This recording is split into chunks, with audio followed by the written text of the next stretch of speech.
Hello everyone, I welcome to all of you on the behalf of Saraswati Shikshan Southern Convent Senior Secondary School, RICO, Shri Ganganagar.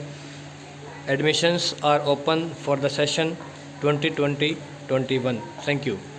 Today we are going to start class 9th, chapter 9, Force and Laws of Motion. Topics: momentum conservation, recoil velocity. Thank you. Good morning, all of you. Hello everyone. This is Pankaj Matoria from Saraswati Shikshan Southern RICO, Shri Ganganagar. Today we are going to start class 9th, chapter number 9, Force and Laws of Motion. Okay. In this chapter we are going to start third law of Newton. जो third law of Newton है basically वो क्या है, conservation of momentum, जो कि previous lecture में missing था ये वाला लेक्चर. ठीक है, तो प्रीवियस लेक्चर में नहीं बताया, इस वजह से अपने यहाँ पे नया लेक्चर इसके लिए देख रहे हैं. तो न्यूटन का जो थर्ड लॉ है, third law of Newton is a conservation of momentum. Third law of Newton is a conservation of momentum. Okay, तो इसे स्टार्ट करते हैं अपने. देखो, थर्ड लॉ की जो स्टेटमेंट थी वो स्टेटमेंट शायद आप सभी को याद है, प्रीवियस लेक्चर में आप देख सकते हैं. जो स्टेटमेंट थी वो स्टेटमेंट क्या थी? Every action has equal and opposite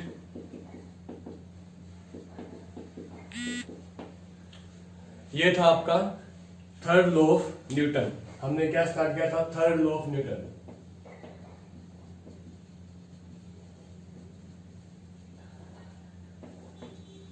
third law of Newton की स्टेटमेंट जो है वो यही है, every action has equal and opposite reaction. ठीक है, इसको सोल्व करके हमने क्या लिखा था? F12 equals to minus F21. इस पे दोनों पे मैंने क्या लगा दिया था? वेक्टर. दोनों की डायरेक्शन होती है, force is a vector quantity.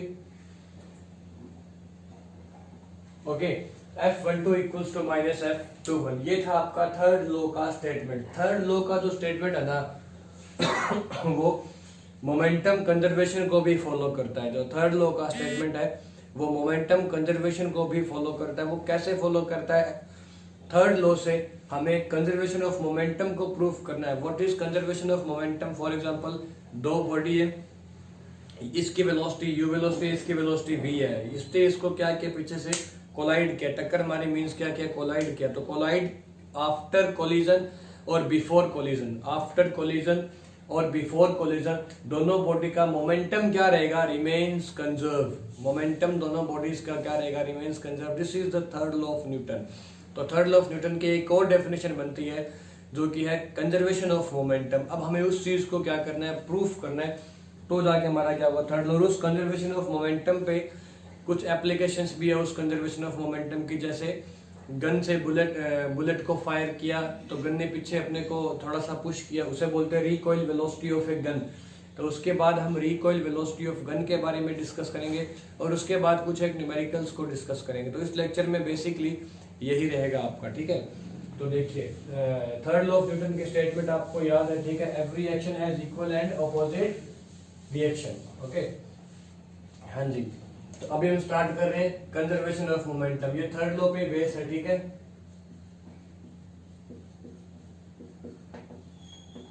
Conservation of momentum कैसे परफॉर्म करना है? आप आइडिया, आप देखो, डायग्राम देखो. फॉर एग्जांपल, एक बॉडी है A, इसका मास है m1. ओके, इसकी वेलोसिटी क्या है? u. इसकी वेलोसिटी क्या है? u1 कर लेते हैं या u कर लो, कोई दिक्कत नहीं, आप u1 कर लो. ठीक है, एक बॉडी और है जिसका नेम है b. उस बॉडी का मास कितना है? m2 और उसकी वेलोसिटी कितनी है? u2 इसकी वेलोसिटी है और इसकी होगी आपकी final velocity, that is v1. इसकी वेलोसिटी क्या पुट करोगे आप? v1. इनिशियल कंडीशन में इसकी वेलोसिटी है कि u1 है और दूसरी की क्या वेलोसिटी हो जाएगी? v1 हो जाएगी. ओके, उसके बाद में क्या हुआ? दोनों को कोलाइड करवाया. जब दोनों का कोलिजन होगा तो उसके बाद देखते हैं दोनों की वेलोसिटी क्या रहती है. ओके, तो ये दो बॉडी होगी हमारे पास, एक बॉडी A, दूसरी बॉडी B. इसका मास m1, इसका मास m2, इस बॉडी की वेलोसिटी है u1, इसकी वेलोसिटी u2। वेलोसिटी किस डायरेक्शन में है? वेलोसिटी इस डायरेक्शन में है। ओके, ये इसी के पीछे जा रही है। हमें क्या करना है? इन दोनों का कोलिजन करवाना है, मतलब इन दोनों की टक्कर करवानी है। तो कोलिजन कैसे होगा? जब u1 की वेलोसिटी क्या होगी? u1 is greater than u2। u1 किससे ज्यादा होगा? u2 से क्या होगा? ज्यादा। u1 और u2 क्या है? Initial velocities of body A and body B। Okay, तो u1 ज्यादा है किससे? u2 से। ओके, तो ये u1 इसको पीछे से टक्कर मारेगी तो इनकी कोलिजन होगी। उस कोलिजन की कंडीशन को मैं यहाँ पे शो कर रहा हूं। ये मास m1, ये मास m2, सॉरी यहाँ पे बॉडी लिख देते, कोई दिक्कत नहीं है उसका। Body A, body B, mass m1, mass m2, ये इन दोनों की टक्कर होगी। जैसे ही दोनों कोलाइड करेंगे, तो बॉडी A, ये वाली जो इस पे प्लेन है, बॉडी A फोर्स लगाएगी बॉडी B पे, और जो बॉडी B है वो फोर्स लगाएगी बॉडी A पे। तो यहाँ पे न्यूटन का थर्ड लॉ वर्क करेगा, that is every action has equal and opposite reaction. Okay, तो ये बॉडी A है, बॉडी A B पे फोर्स लगा रही है, मतलब FAB उतना ही फोर्स उसी अपोजिट डायरेक्शन में बॉडी B A पे फोर्स लगा रही है, मींस FBA। ओके, तो इसको मैं लिख सकता हूँ, ये बॉडी A इस पे फोर्स क्या लगा रही है? FAB फोर्स लगा रही है। ओके, इज इक्वल्स टू ये बॉडी, अब इस पे इतना ही फोर्स अपोजिट डायरेक्शन में, मतलब माइनस में FBA। AB का मतलब है बॉडी A फोर्स लगा रही है B पे, आप जैसे मर्जी कर सकते हैं अपने हिसाब से, कोई दिक्कत नहीं है। FBA मतलब बॉडी B भी फोर्स लगा रही है A पे, but same force equal to में माइनस डायरेक्शन में। तो every action has equal and opposite reaction. ये बन गया न्यूटन का थर्ड लॉ, यहाँ पे फॉलो हुआ। कोलिजन के बाद में दोनों बॉडी अपनी अपनी वेलोसिटी से आगे चलेगी। ओके, तो ये body A, body B, mass m1, mass m2, mass change नहीं होगा, पहले बता रहा हूं आपको, ठीक है? कहीं पे आप मास ही चेंज कर दो कोलिजन के बाद में, ठीक है? m2, अब इनकी वेलोसिटी क्या होगी आफ्टर कोलिजन? इनकी वेलोसिटी सेम तो रहेगी नहीं, तो इसकी वेलोसिटी होगी v1 और इसकी वेलोसिटी होगी v2। इस वेलोसिटी से दोनों क्या गए? आगे चलेंगे। इस कंडीशन को समझना बहुत जरूरी है। पहले बॉडी A, बॉडी B, इस कंडीशन को मैं क्या बोलता हूं? Before collision. इसे मैं क्या बोल सकता हूं? Before collision. ओके, ये चीज क्या बनी? During collision. और ये चीज क्या बनी?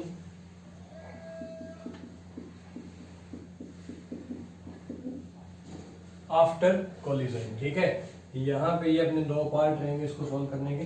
ठीक है, हाँ जी। केस आपको समझ में आ गया, कंजर्वेशन ऑफ मोमेंटम की कंडीशन आपको समझ में आ गई बिल्कुल अच्छे तरीके से, इसमें कोई दिक्कत नहीं है। अब हमें क्या करना है? इसको फॉलो करना है। भी ड्यूरिंग कोलिजन क्या हुआ था? हमने क्या देखा? ड्यूरिंग कोलिजन क्या हुआ था? यहां से हम लिखना स्टार्ट करते हैं। ड्यूरिंग कोलिजन,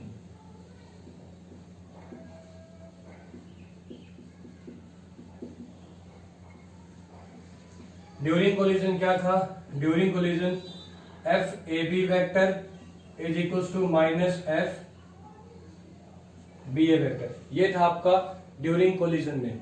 ओके, तो फोर्स का फॉर्मूला क्या था? According to second law of Newton, according to second law of Newton force क्या था? Total rate of change of momentum. Total rate of change of momentum is known as force. ठीक है, ऐसे हमने force का relation find किया था। Second law of Newton आप देख सकते हैं प्रीवियस लेक्चर में। तो फोर्स का फॉर्मूला क्या बनेगा? F A B. ठीक है, ये डायरेक्टली प्रोपोर्शनल था टोटल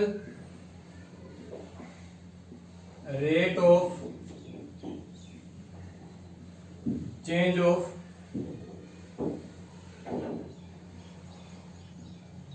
मोमेंटम। किसमें?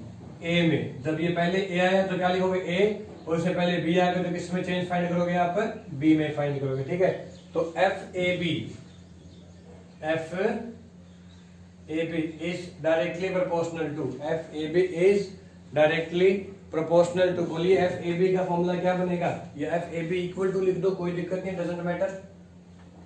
तो F A B equal to क्या बनेगा, उसके बाद के की वैल्यू अपने 1 पुट कर देंगे कांस्टेंट, कोई दिक्कत नहीं है। एफ ए बी का फॉर्मूला जल्दी से बताओ क्या बनेगा।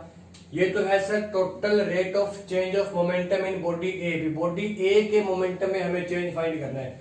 तो मोमेंटम में अगर आप चेंज फाइंड करते हो तो कैसे फाइंड करते हैं, फाइनल मोमेंटम ऑफ बॉडी ए, अगर ए की बॉडी में मोमेंटम में चेंज फाइंड कर रहे हैं तो ए का फाइनल मोमेंटम माइनस ए का इनिशियल मोमेंटम। उससे पहले बता दूं मोमेंटम का फॉर्मूला क्या होता है, मास इनटू वेलोसिटी। तो अगर बॉडी ए के मोमेंटम में चेंज फाइंड करना है तो बॉडी ए का फाइनल मोमेंटम माइनस बॉडी ए का इनिशियल मोमेंटम, और इनिशियल कंडीशन कौन सी थी, ये रही बिफोर कोलिजन, मतलब इनिशियल कंडीशन। इसको यहां पे लिख लेते हैं हम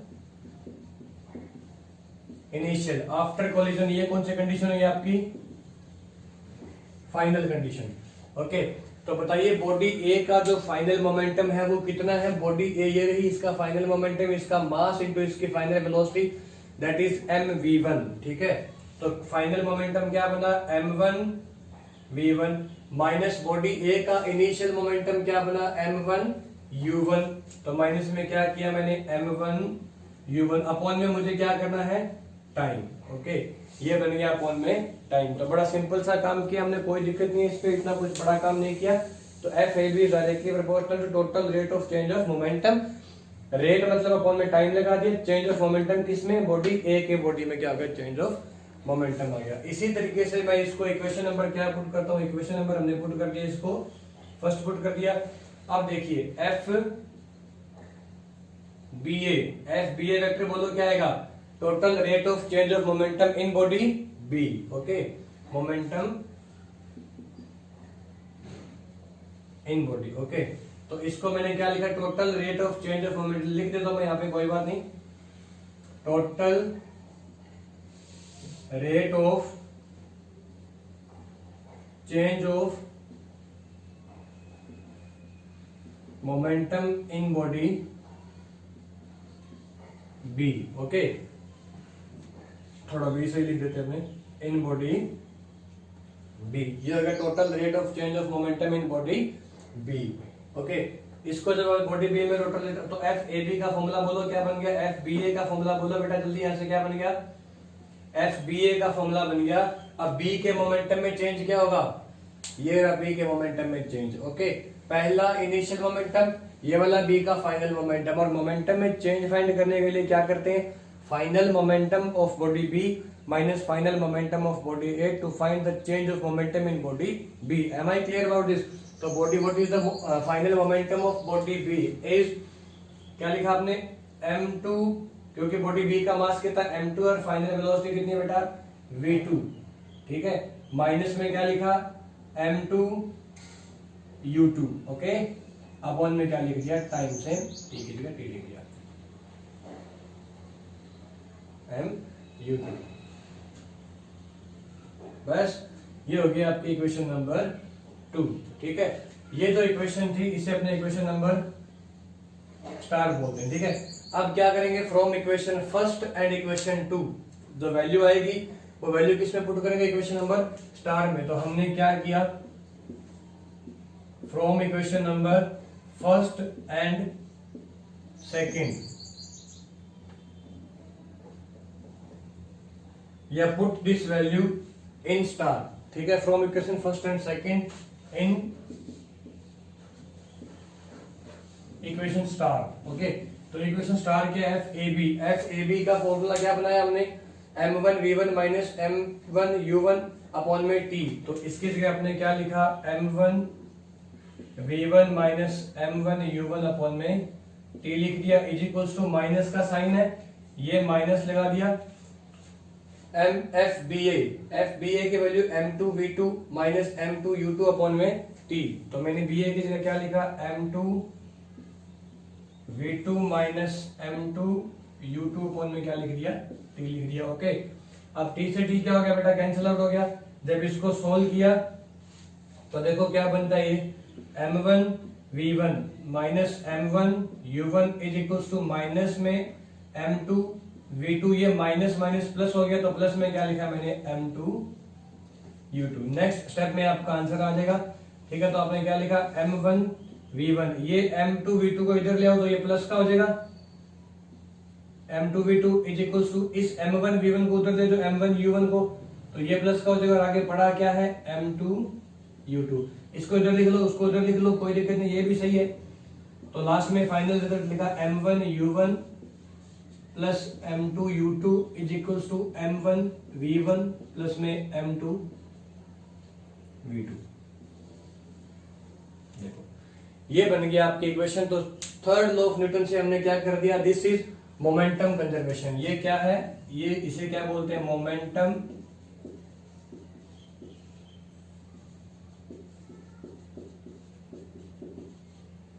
कंजर्वेशन। मोमेंटम कंजर्वेशन का मतलब क्या होता है, इनिशियल मोमेंटम इक्वल्स टू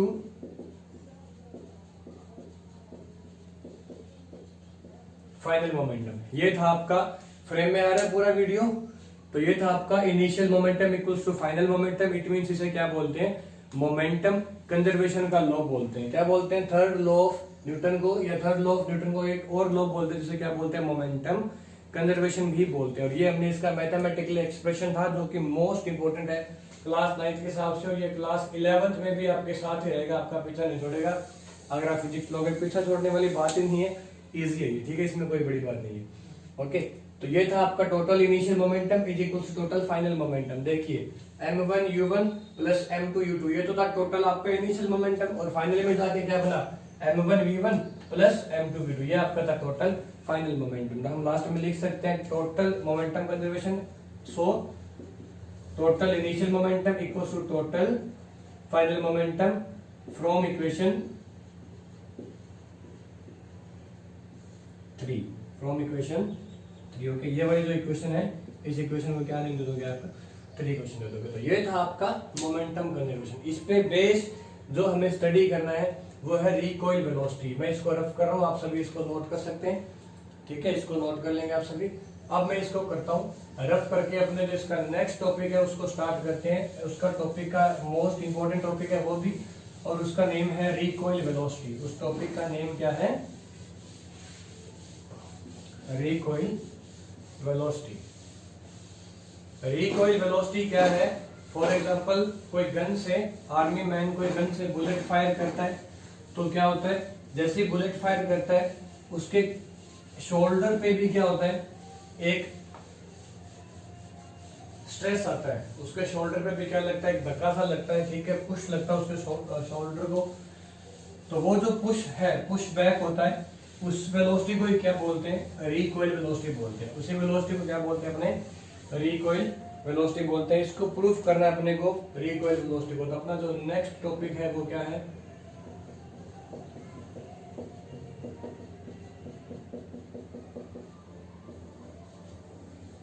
अपना जो नेक्स्ट टॉपिक है वो है recoil velocity. Okay, recoil velocity है, रिकॉइल वेलोसिटी को अपने को स्टडी करना है। ओके, इससे पहले हम क्या करेंगे, अभी जब स्टडी किया है जस्ट अभी मोमेंटम कंजर्वेशन, तो मोमेंटम कंजर्वेशन का फॉर्मूला आप लिख लो, मोमेंटम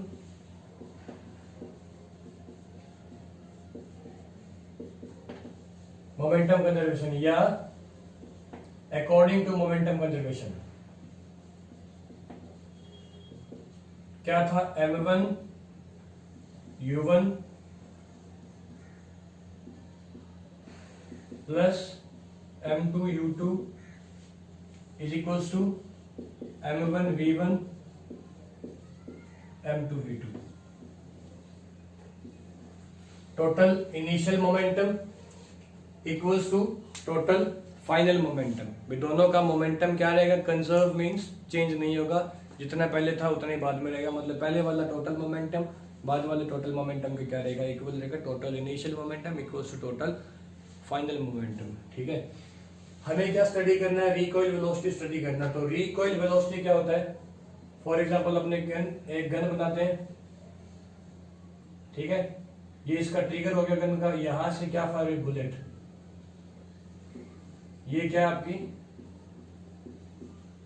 गन और ये क्या है बुलेट। जब बुलेट आगे फायर होती है तो एक गन को एक पीछे भी एक फोर्स लगता है, अगर बुलेट की वेलोसिटी v है तो गन की वेलोसिटी क्या होगी u। ऐसे कुछ मर्जी आप करके इसको एज्यूम कर सकते हैं, मतलब जैसे ही बुलेट आगे फायर होती है तो गन को कहां धक्का लगता है, पीछे धक्का लगता है, ठीक है। हमें अच्छा वो तो पीछे वाले ये जो वेलोसिटी है, ये वेलोसिटी जो इसको मैंने क्या लिखा है u।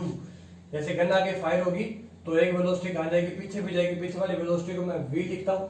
ये जो वेलोसिटी है ना, इस वेलोसिटी को अपने बोलते हैं recoil velocity.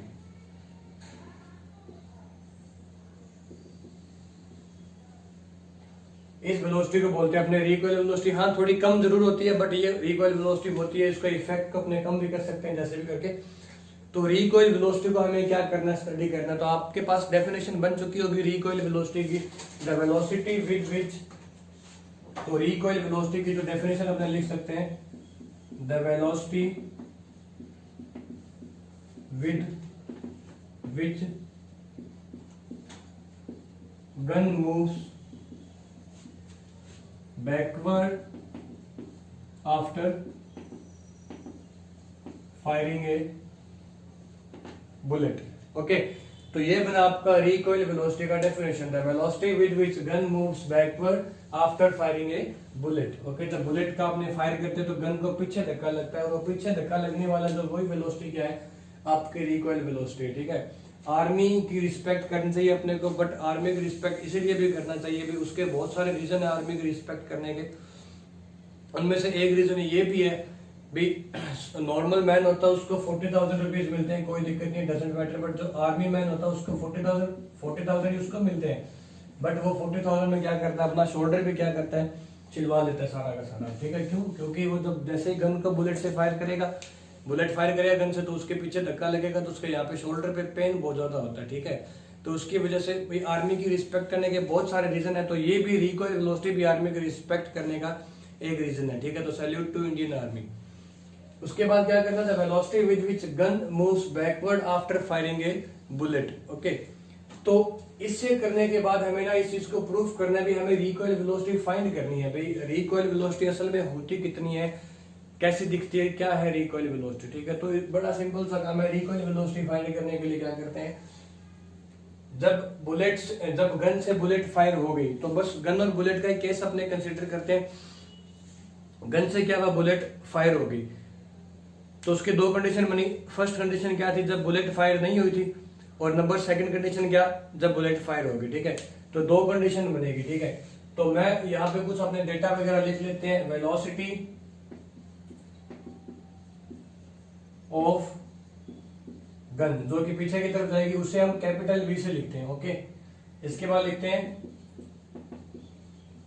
Velocity of bullet, छोटी बुलेट है, स्मॉल वी से लिख लेते हैं। उसके बाद मास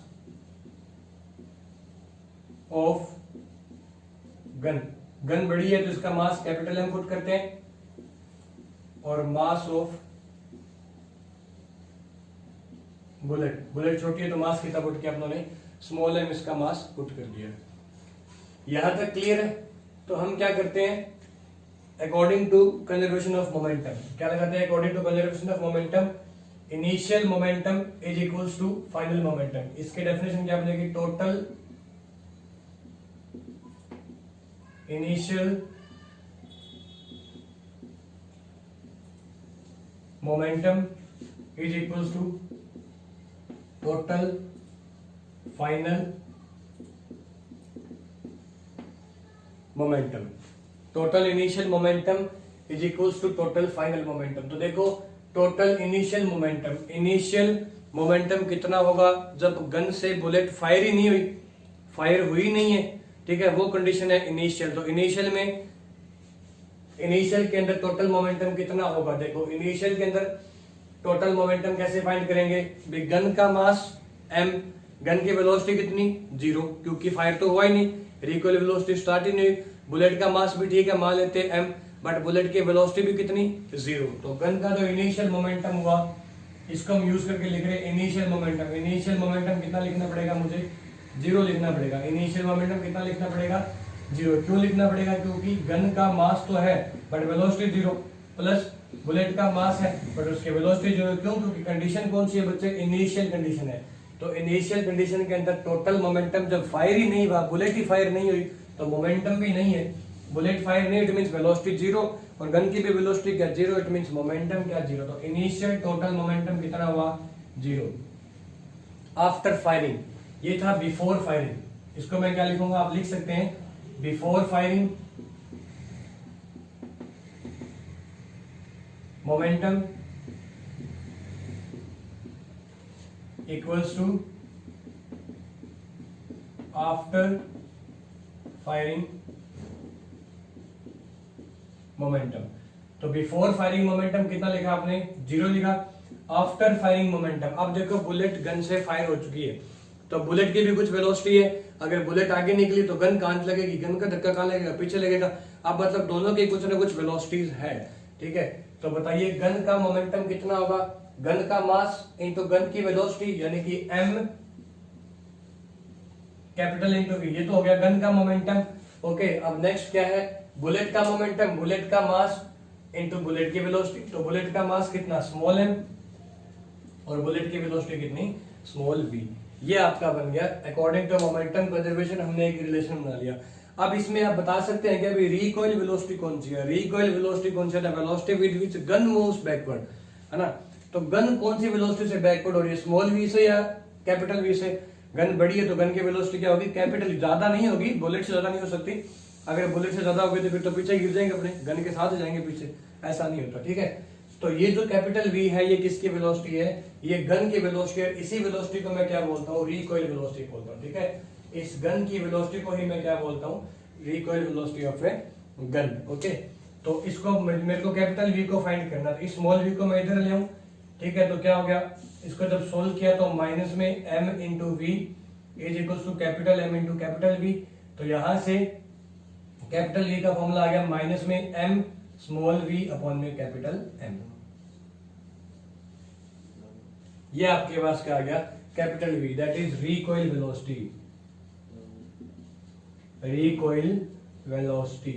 ये आपके पास आ गया रिकॉइल वेलोसिटी का फॉर्मूला आ गया। तो रिकॉइल वेलोसिटी क्या होती है, माइनस में m स्मॉल v अपॉन में capital M, minus m small v upon में कैपिटल M आ गया, ठीक है। ये थी इस गन की क्या, रिकॉइल वेलोसिटी होगी। ओके, तो ये गन की रिकॉइल वेलोसिटी बड़ी सिंपल सी रिकॉइल वेलोसिटी है।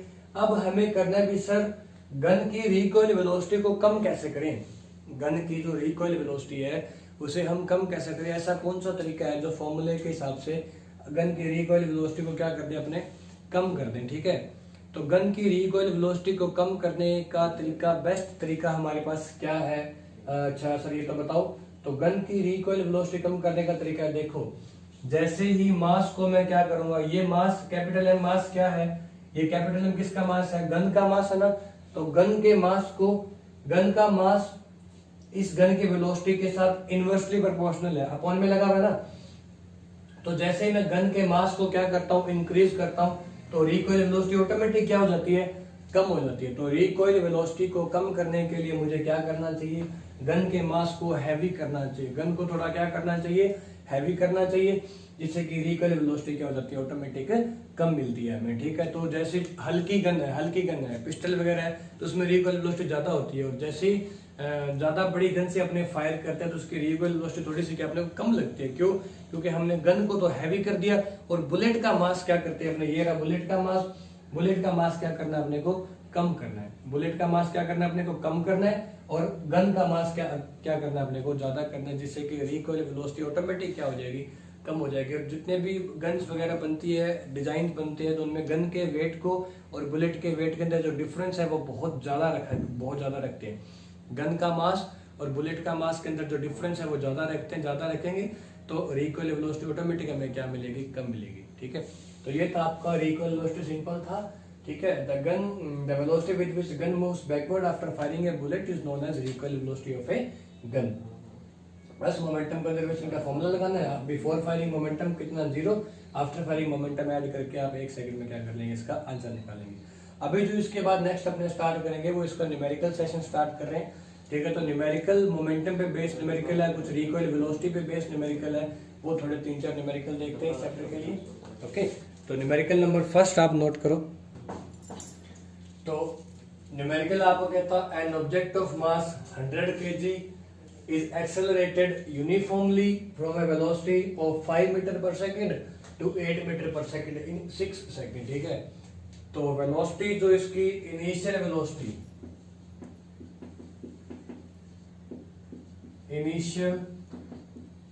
वेलोसिटी u से शो करते हैं कितनी है 5 metre per second.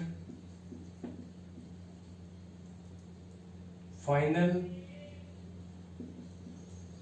Velocity v कितनी है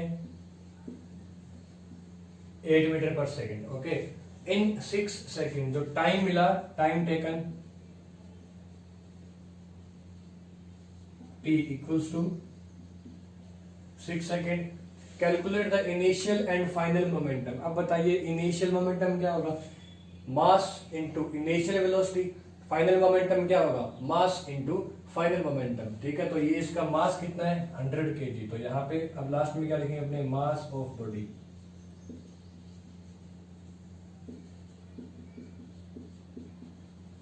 बस आपके पास क्वेश्चन, आपके आंसर आ जाएगा। ठीक है, तो अब क्या लिखोगे आप, इनिशियल मोमेंटम। क्या लिखा आपने,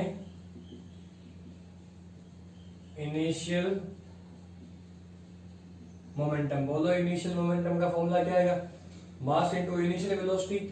और मास कितना है 100 kg। मास कितना है आपका 100 kg।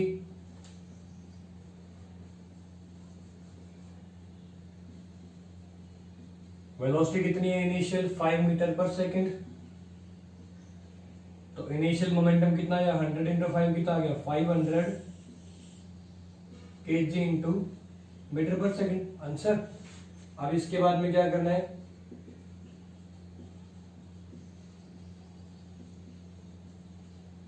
Final momentum. Final momentum क्या आएगा बोलो, मास कितना है इसका सेम ही है 100 kg। फाइनल वेलोसिटी कितनी है 8 metre per second. Final velocity कितनी है 8 मीटर पर सेकेंड। ओके, तो इसका आंसर कितना आया 800 kg इंटू, बस ये आ गया आपका फाइनल। इनिशियल मोमेंटम को पी आई से शो कर दिया, फाइनल मोमेंटम को पी एफ से शो कर दिया। दैट्स इट, खत्म। लास्ट में क्या कहता है, also find the magnitude of the force. Force find करना है। वैसे फोर्स का formula F equals to ma भी होता है, बट यहाँ पे मोमेंटम के हिसाब से फाइंड करना, तो आपको पता है force equals to total rate of change of momentum. बस, तो F इक्वल्स टू फॉर्मूला क्या लिखा, total rate of change of momentum. बस, rate of change of momentum आ गया। बस सीधी सी बात है। ठीक है, रेट का मतलब टाइम होता है, आप में टाइम लगाने की जरूरत नहीं है। तो F equals to total change of momentum, मतलब initial final momentum minus initial momentum. क्या लिखा, final momentum minus over P। F का फॉर्मूला क्या बनेगा, फाइनल मोमेंटम पी एफ कितना है 800 kg। पी एफ कितना है 800 kg, हमने फाइंड किया भाई, ये लिख दिया। माइनस इनिशियल मोमेंटम कितना है 500 kg, ये लिख दो। अब वन में क्या लगाओगे आप, टाइम लो। इनिशियल मोमेंटम और फाइनल मोमेंटम वैसे भी लिख लो। मास कितना m ही है, v मास m ही है, u। बस दैट्स इट। तो 800 माइनस 500 अपॉन t, टाइम की वैल्यू कितनी है 6। फोर्स किसमें होता है, न्यूटन में। तो F का फॉर्मूला कितना आया, 8 में से 5 गया 300 बाय 6 न्यूटन। इसको जब सोल्व किया 50 न्यूटन। तो F का जो हमारे पास फॉर्मूला बना वो कितना बना बचे 50 न्यूटन। ऐसे आपको क्या करना है, फोर्स फाइंड करना है। ऐसे आपको क्या करना है, फोर्स फाइंड करना है। ओके, तो ये सिंपल सा तरीका है आपका फोर्स फाइंड करने का। ऐसे न्यूमेरिकल आएंगे आपको। तो नेक्स्ट लेक्चर में आपको क्या दूंगा, स्पेशल न्यूमेरिकल प्रॉब्लम अपने स्टार्ट करेंगे। ठीक है, न्यूमेरिकल प्रॉब्लम्स को डिस्कस करेंगे। तो उसके अंदर आपको नेक्स्ट लेक्चर में जितने भी इस पे बेस्ड न्यूमेरिकल है आपको बताए जाएंगे। ठीक है, चैप्टर नंबर 9 के जितने भी न्यूमेरिकल है उनका एक अलग से न्यूमेरिकल सेक्शन का एक लेक्चर बनेगा, तो वो अपने उस नेक्स्ट लेक्चर में डिस्कस करेंगे। ठीक है, तो आज के लिए क्या था, न्यूटन का थर्ड लॉ था। थर्ड लॉ क्या था, every action has equal and opposite reaction. और उसके बाद में क्या था, न्यूटन का third law, every action has equal and opposite reaction. उसके बाद क्या था, न्यूटन के थर्ड लॉ का प्रूफ था, that is momentum conservation, that is momentum conservation था। उसके बाद हमने क्या किया था, मोमेंटम कंजर्वेशन को यूज करके रिकॉइल वेलोसिटी क्या था, the velocity with which gun moves backward after firing is known as recoil velocity of the gun. और रिकॉइल वेलोसिटी का फॉर्मूला फाइंड किया था, v equals to minus small m small v upon में capital V, sorry capital M, ठीक है। तो gun का जो मास है उसका, गन का वेट ज्यादा करके रिकॉइल वेलोसिटी अपने कम कर सकते हैं। और उस पे बेसिक क्या था, हमने छोटा सा न्यूमेरिकल किया था। तो न्यूटन का जो सेकंड लॉ है उसकी दो डेफिनेशन दी है आपके पास, ठीक है। सेकंड लॉ की क्या है, दो डेफिनेशन है। जो फर्स्ट डेफिनेशन है वो क्या थी, F इक्वल्स टू m है, और सेकंड क्या थी, total rate of change of momentum is directly proportional to applying force. तो ये था आपका न्यूटन का फर्स्ट और सेकंड लॉ। सेकंड लॉ और थर्ड लॉ मैंने आपको बता दिया। First law that is inertia. इस टॉपिक में, इस चैप्टर में बेसिकली इतना ही था। तो thank you very much class 9, thank you. इसको ढंग से पढ़ना आपको। कोई भी अगर आपको डाउट है मेरे को कमेंट बॉक्स में आप कमेंट कर सकते हैं। Okay, thank you.